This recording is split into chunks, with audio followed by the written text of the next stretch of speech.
Hi guys, welcome to the Heart of David. I pray you guys have been doing well. I have a few topics to touch on today. Nothing in specific, like nothing, not just one topic. I've wanted to do more videos and stuff, but I've been just too busy with university, and can take a lot of your time, especially when I'm dealing with all my pain disorders, groceries, bills, all those things that are just, it takes a lot of endurance. It takes a lot of thought to put everything in order. It really does. And I'm also now, I'm not well today, in my abdomen, like usual, but just a little bit worse today. Making me very nervous. I'm also training to be a recovery coach at the same time. If you don't know what that is, it's someone who coaches, and they are a professional. Like you pay a fee, and it's not cheap, and you study, and it's not unlike what I'm doing in university, like ethics and all that type of stuff. Anyways, I just want to get to the point. To get to my video, I'm doing this, trying to be a recovery coach, guiding people, like not counseling them, but guiding them in the right direction to do with addictions. So, and it actually pays pretty well. So we'll see where that goes. I've been looking to get into a practicum. Do you know what a practicum is? When you're like a doctor, psychiatrist, therapist, a counselor, you need to accumulate hours of supervised and unsupervised experience, and some of it can be your own experience. And I feel that, and I'll see within time, because I've applied to quite a few places.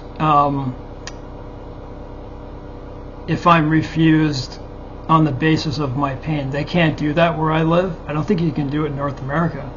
They have to be able to accommodate to my pain. We'll see. But the recovery coach aspect will gain me those hours, and I can do it on my own. So I think that'll be pretty cool. So that's that part of my life, guys. I've been so busy, it's not even funny. Like maybe 4.5 or 5 hours of reading per day now for many months.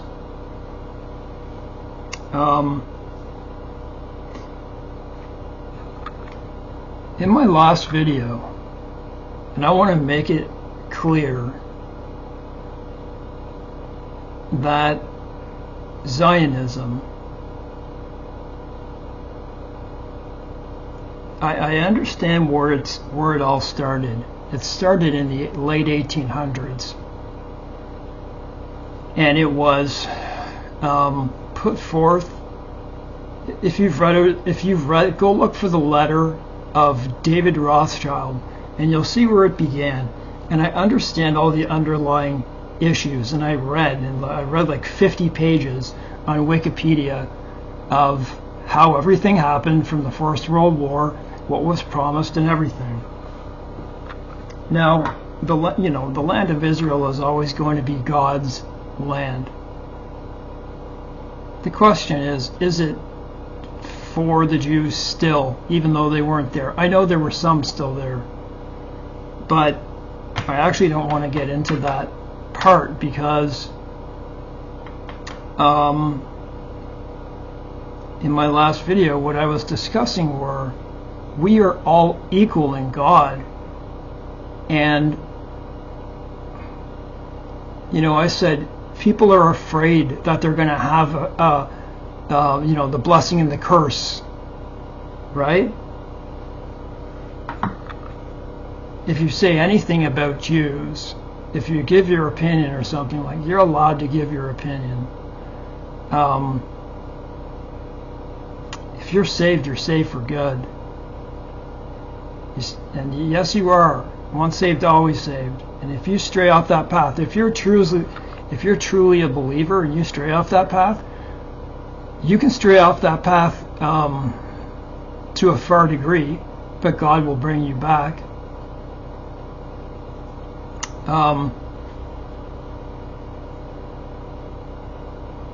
So you saw in my last video, or I forget, it was my last two videos, I showed you that video of that guy. It was an edited video that I did, and he was explaining how you know, we're all equal in Christ, and I knew this, but he was going by all the scriptures, and he did it in a proper order, the order that you would want to see it in to understand. We're all saved by faith. And there is no zip code. There's no zip code to a person being saved. So my question was then, if Israel has 7 million people, okay, and only 1 or 2% of them believes in Jesus Christ, what does that mean?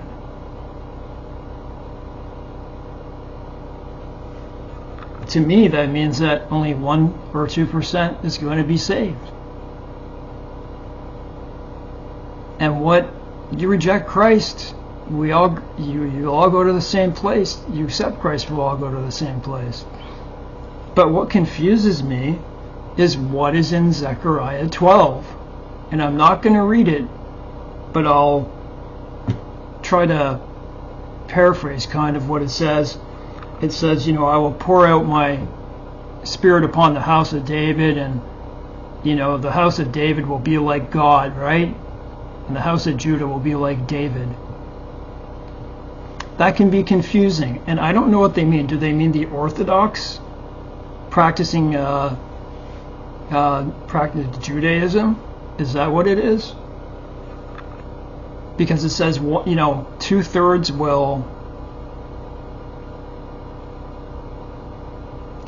will die in Israel, and 1/3 will be refined through the fire like silver. Who are those people who will be refined? Because it's not you and I. It's not people who already believe in Jesus Christ. So the question is, who is it? And what does that land really mean? That land will always be God's. You know, the question remains. Now, for me personally in my life, I do want to know that answer, but I don't bring it to a point where I'm like, you know, stressing over it and that type of stuff. Considering what's happening in the world right now and what we see in the wars and all the death,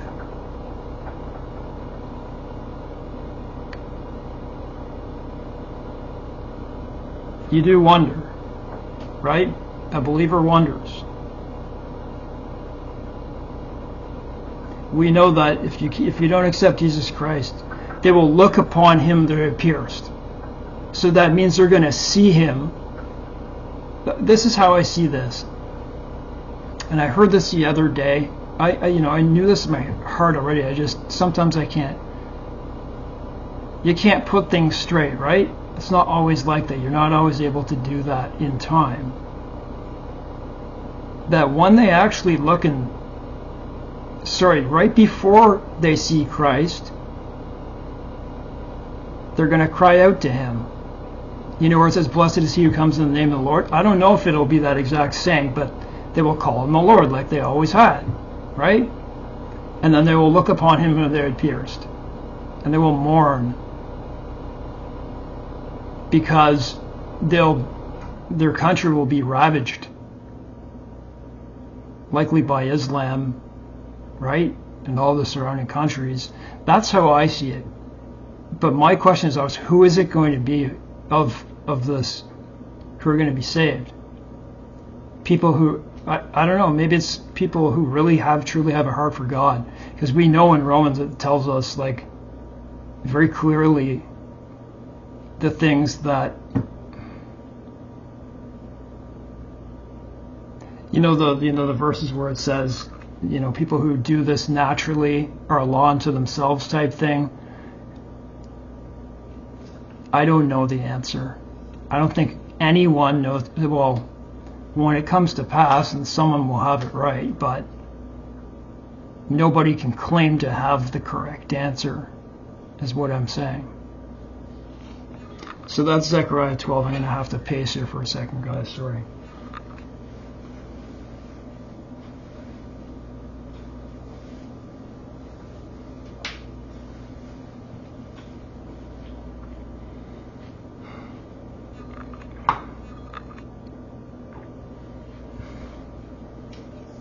Yeah, I just wanted to say this, that, I always leave room for God, right? That's one of the reasons I feel like I have to come back and make a video. I'm not talking about works. I'm talking about wanting to, so I could talk to someone who needs to hear something. Wherever you go, you bring God's glory with you, right? You're a light everywhere you go. Right now I'm in university. I'm also working. I'm also volunteering, which is working. A recovery coach, and all the things I got to do for my body. Workout, walks a couple times a day. It's very busy. And where I go, like the old age home,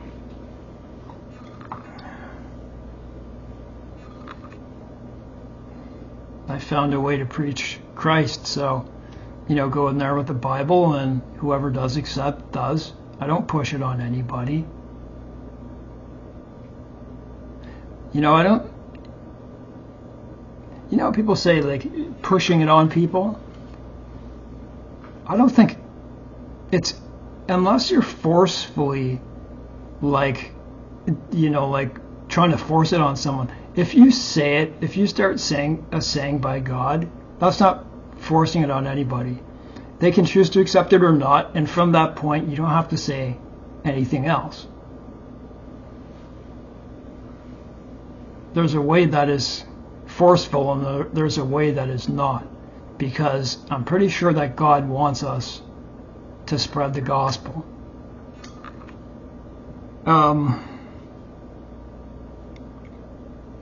I took a Sinutab because my sinuses have been blocked. Like I go to sleep, my sinuses have been blocked. I think that's one of the reasons why I feel so nervous right now. I take it, I get like a lot of GERD, like almost within 5 minutes. Good sleep, not the nighttime ones, but probably a good sleep because it cleared my sinuses. But isn't that horrible, waking up and you can't breathe? I wanted to talk about works, but give me a second here.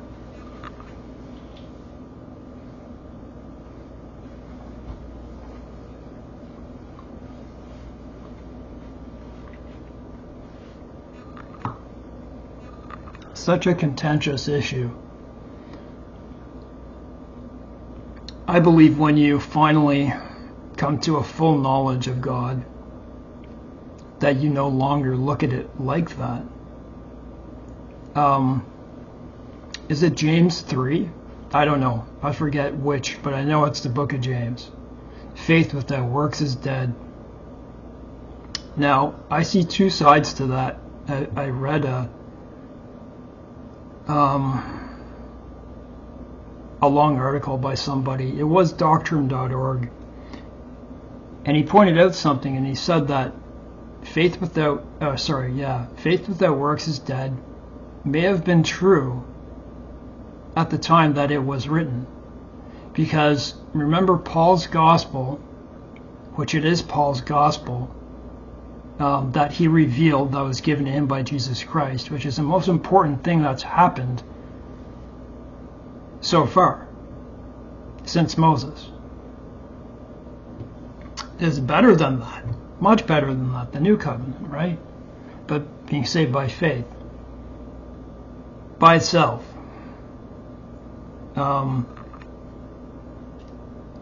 That may have been written at a time when, this is just what he pointed out, and I forget everything that surrounded it, but I did make a video on this. At a time when they believed that doing works and being saved by doing works and having faith in God is what saves you. But I've also watched a lot of other Christian YouTube videos. Why is it contentious in the first place to those who are coming to Christ, those who you don't know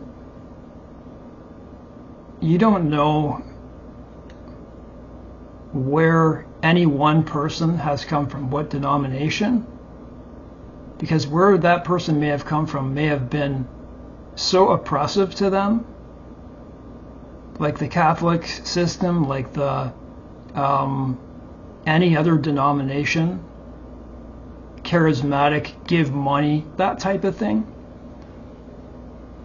that they're so adamant that they just want the truth. That's true, they just want the truth, but also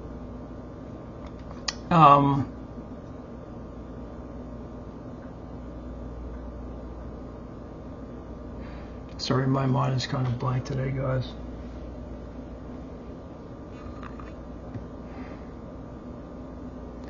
I think the reality is that they don't want to do good works.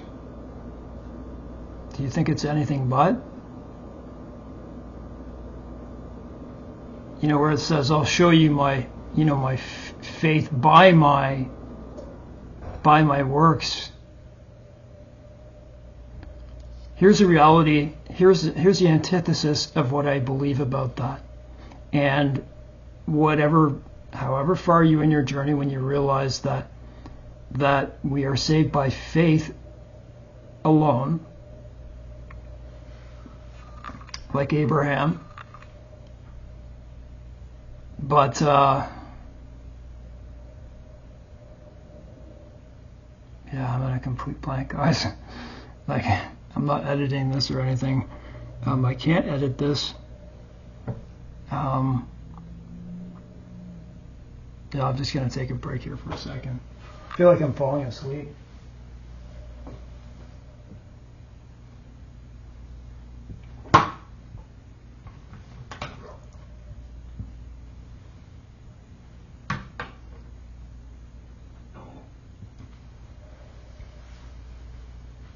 Felt this way yesterday too. I went to sell candles because it's around Christmas and they do quite well at this time of year. And I remember going to the first couple of houses and I'm spaced out. I can't think straight. I think it's probably because of the Sonia tab, but it's not one of the drowsy ones. But that's what it does to me. Here's what I believe, and I don't think it's any other way. Anyone who truly has come to Christ and knows Christ's love understands that. I think that most do anyways. That if you have true faith in God, you naturally do good things. Now, it doesn't mean that you have to go out and preach like here. It doesn't mean you have to go on a video. It doesn't mean you have to stand on a street corner. It doesn't mean you have to. It doesn't mean you have to anything. I think you naturally want to do it. Yes, I said it. You naturally want to do it. Now, we are all given a measure of something, right? As Paul says. Like it says, if you see your brother, if you walk by, you see a whole bunch of people walking by a homeless guy, and he's like freezing or something, and your house is literally half a kilometer away, and you have a blanket that you will never use, and you see the guy freezing, Are you just going to pass by and go about your day? Like like if you had something really you had to do, I understand that, but that's the type of thing that I mean. And I think what people do is they're lazy. They don't want to do it. So if you truly know God, or rather God knows you, I think you want to do good things. You want to be kind to people. It could be as simple as being kind to people and showing that light that is in you, right? Everywhere you go. We're living in a bad time, like in an evil time. So I think it's good to show that kind of quality in you. That's all I have to say about that. Faith without works is dead. I saw a video that said faith without works is deadly. You can go look up the Law of Liberty and watch the sermon. Faith without works is deadly. It's good. I think true faith in God produces good works. There it is, that are from the heart, not from the flesh. I think everyone understands that.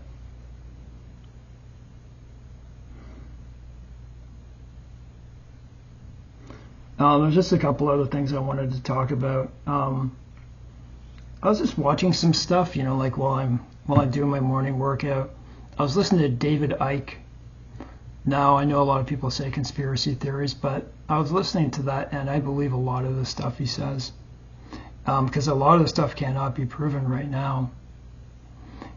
One of those things was Elon Musk. I don't think okay, this is my opinion, you can say whatever you want. I don't think he's who people thinks he is. Doing experiments on monkeys for brain chips, putting satellites up in the sky. You think he's doing it on his own? You don't think the government is allowing him to do this? Spreading them all over the globe. Vehicles they can turn off. He's AI. He's developed everything that's going to stop humans. That could enforce the literal mark of the beast. Everything you see out there, guys, this is why it's good to look at headlines, it's good to look at that stuff, but to get deep into this stuff is only going to fry your mind. It's going to fry your mind. Get out, go for walks, go volunteer, go do a workout, read a book, do the things that we used to do. If you're 35 years and older and you remember anything to do with that kind of stuff, get off this, except for the good stuff if you know you can control it. I think these things are all connected. You've seen the signs in the world all over the place. We're in that time. It seems everything that happened with this, with Trump, Musk, all these people coming together, to me it looks fake. It looks really fake. Government efficiency. And even if it starts to look good in the beginning, guys, the birth pains don't die down. Sometimes I wondered, and listen, I'm not saying that it is, and I don't want to get into conspiracy theories. I wonder, are all these world leaders really speaking to each other in some type of manner? Why just trying to have such influence on seemingly everywhere? Why aren't people speaking out about this Marxist agenda?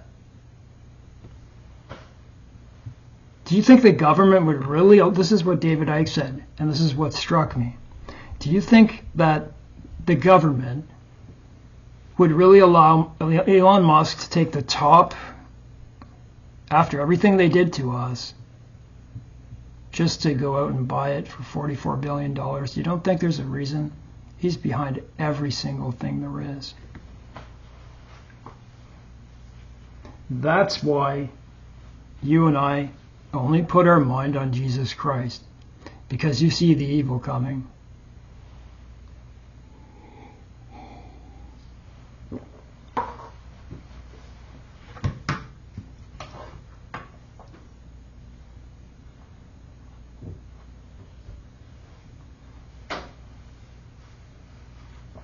what I'm saying may not even be true.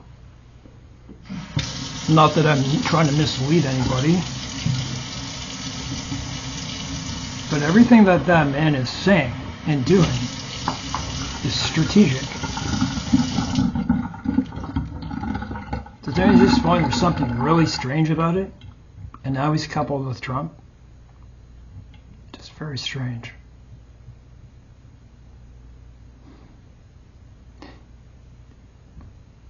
The power that he has in his hands, if in fact it's just in his hands, is immense. The influence he has is probably more than Donald Trump. Electronically it is for sure, and that causes a lot of influence. You know, all these things that he posts and you know, whatever tweets he does, they seem very strategic.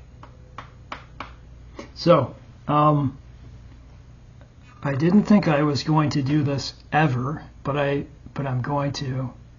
You never want to validate a narcissist, right?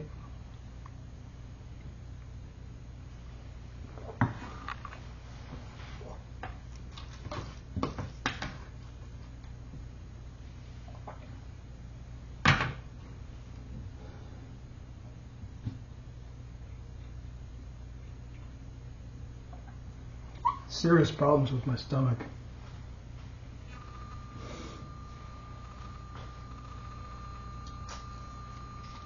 It was this. Daytime signing tab. I never usually take extra stuff like this, but when you can't breathe, can't sleep, when you have a lot of pain, you need your sleep. I just noticed that, and I think a lot of you will understand this, and it, I guess it bothered me a long time ago. This type of thing has been following me 5 years anyways.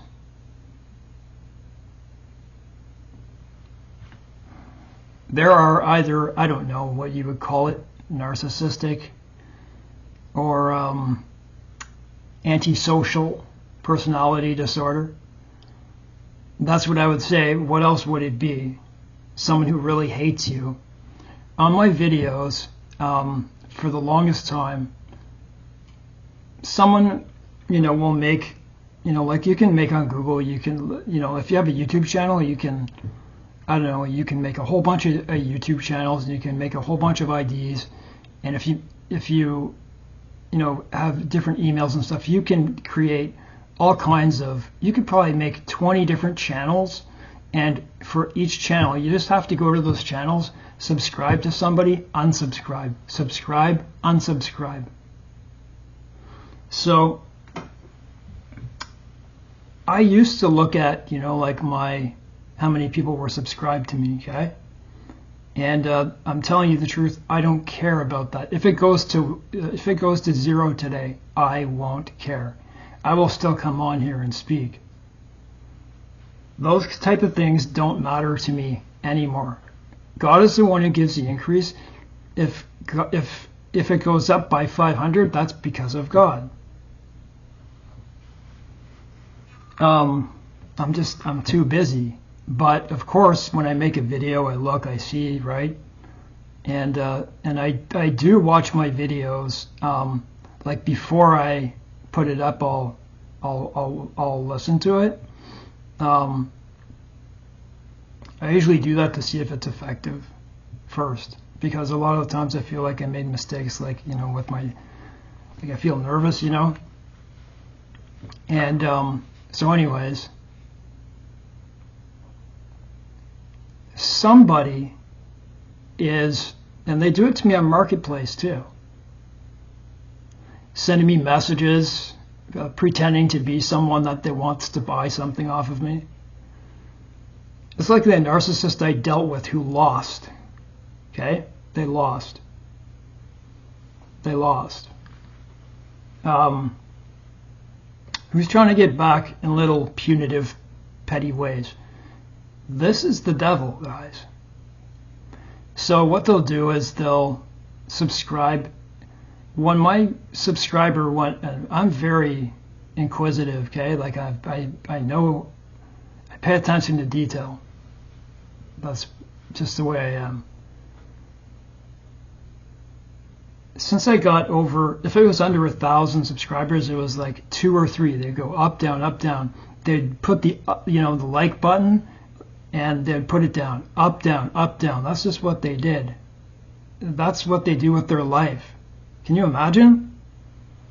So when I got over 1,000 subscribers, they developed 10 IDs, and they'll go up 10, down 10, up, down 10. I noticed that. Can you believe that's the way people are? So that means I'm being stalked, and I've never talked about this. So I'm being stalked by somebody who doesn't like me. It was probably that narcissist who I've spoken about earlier in my channel, who did lose. And I'm saying it that way because they wouldn't have cared if they took my life.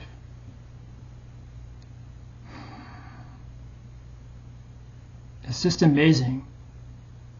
I find it an awesome thing to, and awesome in a bad way. But I understand that's the way some people are. They're devoid of love. Something happened to them, most likely in their childhood.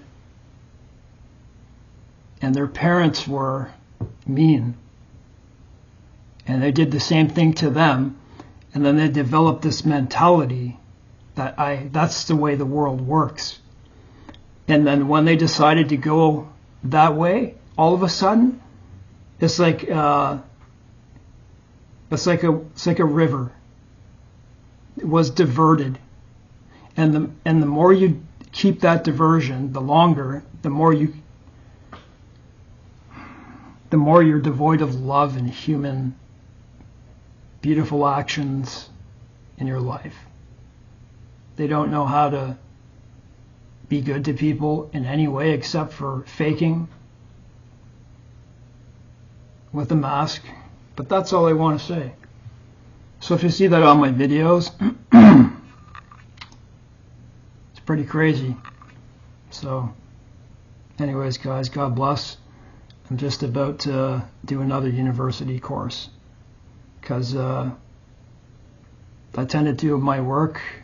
I don't leave anything. Like I'll work the whole day just to get through it, and then the next day I'll go to my next class and do that, and try to leave myself with a block of time.